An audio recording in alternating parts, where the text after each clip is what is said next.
മലയാളത്തിൽ നിരവധി റിയാലിറ്റി ഷോകൾ ഉണ്ടെങ്കിലും കഴിഞ്ഞ കുറച്ച് വർഷങ്ങളെ ജനപ്രിയമായി നിലനിൽക്കുന്നത് ബിഗ് ബോസ് ആണ്. 2018 ജൂലൈയിലാണ് ആദ്യ സീസൺ ബിഗ് ബോസ് സംരക്ഷണം ചെയ്തു തുടങ്ങിയത്.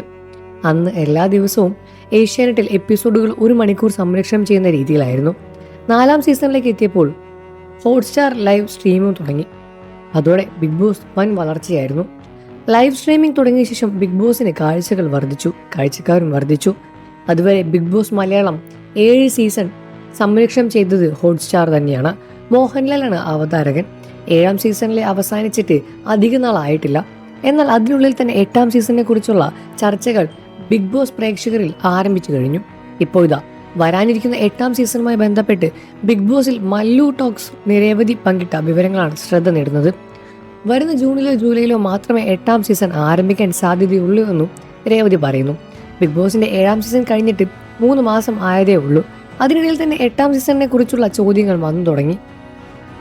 പണ്ടൊക്കെ വിഷു, പെരുന്നാൾ സമയത്തായിരുന്നു ബിഗ് ബോസ് തുടങ്ങുന്നത്. കഴിഞ്ഞ സീസൺ ഓണവും ദീപാവലിയുമൊക്കെ ഉണ്ടായിരുന്നു. പക്ഷേ എപ്പോഴാണ് നടക്കുന്നത് എന്ന് പോലും ആരും ഓർക്കുന്നില്ല.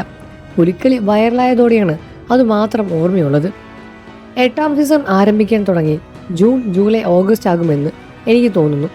പങ്കെടുക്കാനുള്ള സെലിബ്രിറ്റീസൊക്കെ ബിഗ് ബോസിൽ നിന്ന് വിളിച്ചു തുടങ്ങിക്കാണും. കഴിഞ്ഞ സീസൺ വരാത്തവരെ ബിഗ് ബോസിൽ നിന്ന് 1 മുതൽ അവരെ അപ്രോച്ച് ചെയ്യുന്ന സെലിബ്രിറ്റികളെല്ലാം തന്നെ വിളിച്ചു തുടങ്ങിക്കാണും. പുതിയ ലിസ്റ്റിൽ ബിഗ് ബോസ് ടീമിലെ തന്നെ ഒരുപാട് പേരും കാണും. സമ്മർ വെക്കേഷനിൽ 8ാം സീസൺ ആരംഭിക്കും എന്നത് കുറച്ചും കൂടി നല്ലത്. വെക്കേഷൻ സമയമാണ്. ജൂൺ, ജൂലൈ മാസങ്ങളിൽ സ്കൂൾ തുറക്കുന്നതിൻ്റെ തിരക്കായിരിക്കും. ബിഗ് ബോസ് മലയാളത്തിൽ സ്വന്തമായി സെറ്റുണ്ട്, പക്ഷേ അത് അപൂർണമാണ്. സ്വിമ്മിംഗ് പൂളില്ല, ജിമ്മില്ല. ലാലേട്ടൻ്റെ ഷൂട്ട് നടന്ന തമിഴ് ബിഗ് ബോസ് സെറ്റിലാണ്. സ്വന്തമായിട്ട് സ്റ്റേജുമില്ല. അതുകൊണ്ട് തന്നെ ഒരു ദിവസത്തെ ലൈവ് നമുക്ക് മിസ്സാകാറുമുണ്ട്. ശനിയാഴ്ചയും ഞായറാഴ്ചയും ലൈവില്ല. എല്ലാ സൗകര്യങ്ങളും കൂടിയ സെറ്റ് അടുത്ത സീസണിൽ വന്നാൽ നന്നാകുമെന്ന് രേവതിയും പറയുന്നു. സീസൺ 8മായി ബന്ധപ്പെട്ട വിവരങ്ങൾ അടങ്ങിയ വീഡിയോയ്ക്ക് താഴെ വന്ന ഏറെ കമൻറ്റുകളും CJ റോയുമായി ബന്ധപ്പെട്ടതായിരുന്നു. കോടികൾ ആസ്തിയുള്ള Confidence Group chairman CJ Roy Bigg Boss ഷോയുടെ ഒരു പ്രധാനപ്പെട്ട സ്പോൺസർ കൂടിയായിരുന്നു. പല സീസണിലും വിജയിച്ച മത്സരാർത്ഥിക്ക് ക്യാഷ് പ്രൈസ് സ്പോൺസർ ചെയ്തത് കോൺഫിഡൻസ് ഗ്രൂപ്പ് ആയിരുന്നു. മെയിൻ സ്പോൺസർ മരിച്ചു. ഇനി ബിഗ് ബോസ് മലയാളം ഉണ്ടാകുമോ എന്നായിരുന്നു ഏറെയും ചോദ്യങ്ങൾ. 7ാം സീസണിലെ ഫൈനലിസ്റ്റുകളെ ഒരാളായ അനീഷിന് 10 ലക്ഷം രൂപ റോയ് അടുത്തിടെയാണ് സമ്മാനിച്ചത്. അന്നത് വലിയ കാര്യമായെല്ലാം തന്നെ ചെയ്തിട്ടുണ്ടായിരുന്നു.